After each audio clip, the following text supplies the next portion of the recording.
technical glitches this morning. So we were going to be looking at curiosities. Then I was going to be looking at our carpenters.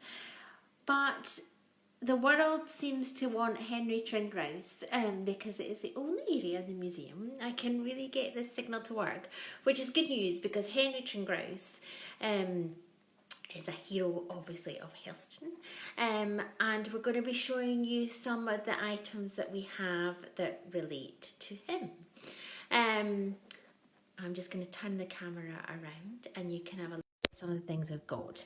But first of all, I thought we'd start with the man himself.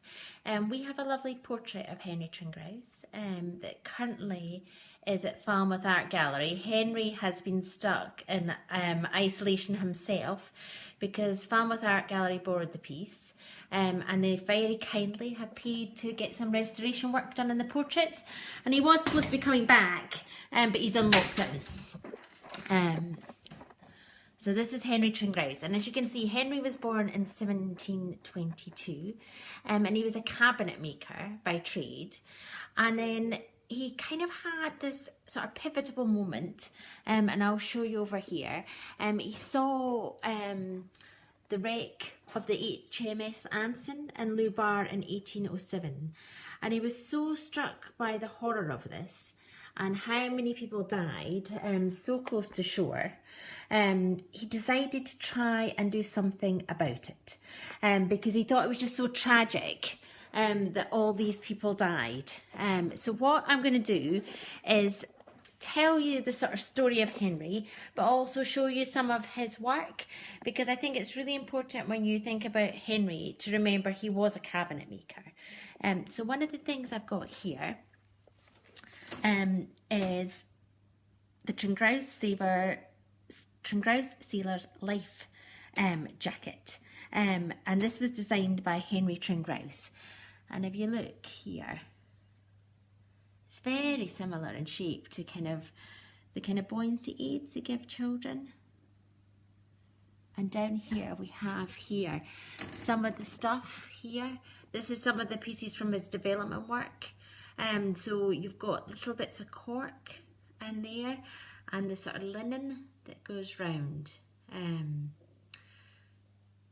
So you can see here we've got a little note saying that Henry spent £3,000 in all of his experiments to demonstrate some of his life-saving equipment. And we've got here next to it, these are little mini models of rockets.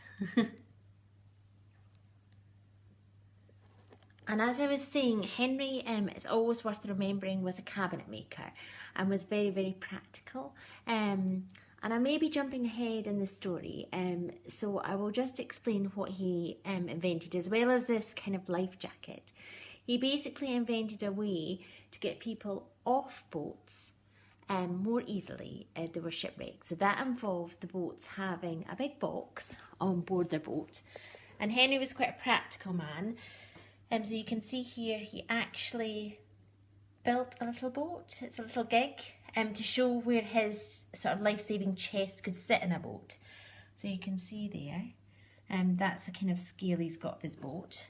And that's a little gig he's got here. And he had this trunk, and in that trunk was everything you needed to get you off the boat, because what Henry realised was if you were stuck on a boat, it was easier for you to fire your own line to the shore because yours bigger and doesn't move, and then you could get off. And within his little cabinets, he had everything you needed, as I said. So here we've got a little magazine tub and a powder flask, and you use that to basically load your musket to launch a rocket that had a bit of rope attached to it that you could then get to shore, and when people could help get you off. And if we look here, it's just so beautifully made. Little magazine box here, and the writing's just beautiful on here, and that's a little lock there. Just so perfectly gorgeous. And then I'm going to come over to the other case here. And we've got through in the gallery some of his bigger pieces, so I'm going to risk taking you through, but we might cut out at the end. But you can see here we've got a kind of drawing that illustrates what would happen. So the sailor on board at number 1, the circle, would fire the rocket to the shore. Then the rocket with the rope attached would go over into the beach. And then number 3, you have rescuers on the shore who would attach thicker lines to haul sailors over. And sailors using the ropes could reach the shore. That's number 4. And then there is someone wearing Henry's life-saving jacket. And then there was also a bosun's chair. So that was a little seat where you could use it with a pulley to get injured people off the boat. But actually it'd be quite hard work. So down here we have some more items relating to Henry's work. We've got a beautiful drawing set. And I don't know if you can see, it's a really dark blue velvet.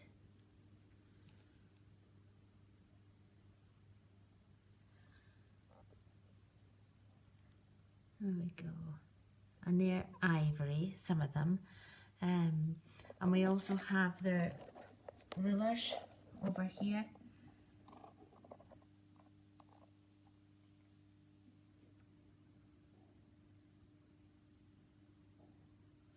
Absolutely gorgeous.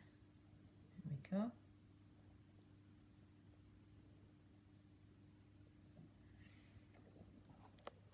And then to make that pulley run smoothly, we've got some of the called traveller's wheels. So we've got them there, so you can see wooden ones, one wooden one, a steel one, and then we have a brass pulley over here. And these would be in the box as well. And we've got another couple of items here relating to Henry Trengrouse. We have got a sextant. Absolutely gorgeous this.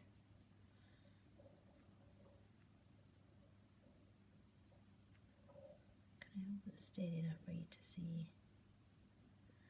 And then up here we have a surveyor's level. So that's a little tripod, and that was produced by Williams, Haynes and Co from London. So there's a paper rule at the back which marks 1 chain to the inch in its reverse. Can you see?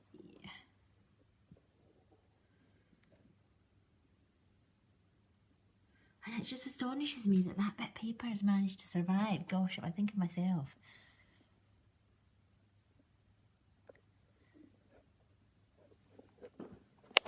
Turn the camera here. Now what I'm going to do is I'm going to attempt to take you through the gallery to see if we can see some more of Henry's things, and I'm hoping the Wi-Fi is very, very kind to me, and I'm also hoping it's not too dark because I haven't put the lights on. Oh no, here we go. Walking through, and I'll turn round while we've still definitely got signal to show you the main Henry Trengrouse display. And you can see the painting we have there at the Anson, and you can see some of the rockets here. And then this is that box that I was showing you. I'm going to come this way because I reckon you'll get a better picture. So this is a model of the Anson, and I'm going to step up here and see if I can show you. So that was a tragedy that inspired it, and you can see in the wall here we've got the flintlock pistol, we've got an axe, and we've got these rockets. And it would go on a rocket launcher, and I'm just going to show you in here.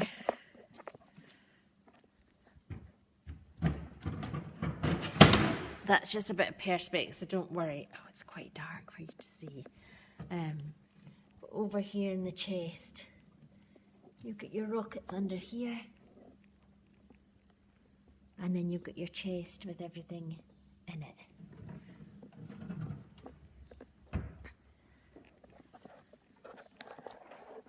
So we are very proud to have this collection in the museum, and we just think it's absolutely ingenious what he did.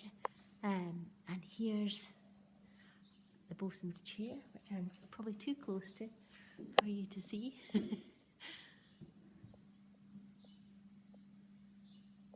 we go.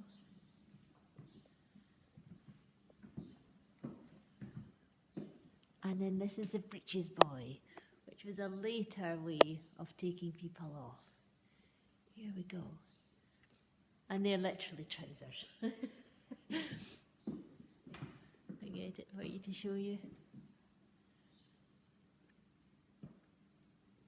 There we go. So yeah, this is some of our Henry Trengrouse display. And we've got a lovely little model here, which shows you the line coming over and everyone being rescued. So that is a little look around our Henry Trengrouse display. Next week, if all goes well, we'll see. I don't almost want to reveal what we'll be looking at in case it doesn't work.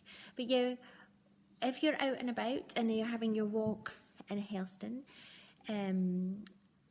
your daily kind of exercise, if you go up to St Michael's Church in the graveyard there, just opposite, nearly opposite the entrance of the church, you can see there is an amazing tombstone to Henry Trengrouse, because although he invented this equipment and really saved thousands and thousands of lives, he didn't really make much money from it. And he didn't die a very wealthy man, but up there there was an amazing gravestone that was made for Henry, so you can go and have a look at that and think about just the significance, I suppose, that moments of inspiration can have, and I suppose at this time thinking about how you can invent things that can save thousands and thousands of lives.